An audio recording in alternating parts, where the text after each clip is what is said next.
About urine, inevitably when you talk about biochar, there's somebody that wants to talk about peeing on it. So I thought we'd just go ahead and address that right now. I don't have a lot of direct experience with this, but I will say that urine is incredibly nutrient rich. Nitrogen, obviously, and then potassium kind of sneaks up on you. You wouldn't think so, but it's in there. There is a guideline for making urine safe, and that's to store it at 68 degrees for 30 days.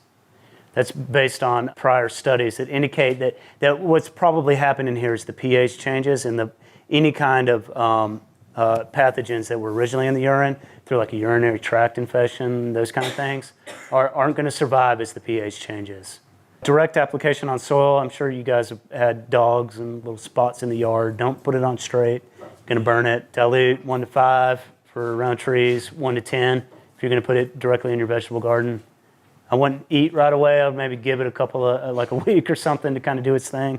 For charging biochar, now there's some really specific numbers if you want to get into it. For charging raw biochar, this is in the manual that we're going to spend the last 15 minutes talking about. You want to use 2 liters of urine per 1 liter of slow pyrolysis biochar. Anybody that's making biochar at home, we included, make slow pyrolysis biochar. It's incredibly inert. There's not a whole lot of carbon in there that's not the fixed carbon.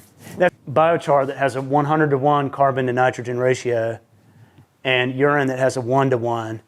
By mixing 2 parts urine to 1 part biochar, you end up with a 33-to-1 ratio. 25 to 35 is your ideal composting ratio. You're going to end up with something that will actually just compost just by sitting there. That was something I learned recently. I have always assumed that you have to take Biochar and then further compost it. But as long as you have some sort of microbial inoculant, you can compost it on the spot, which is hard for me to wrap my head around.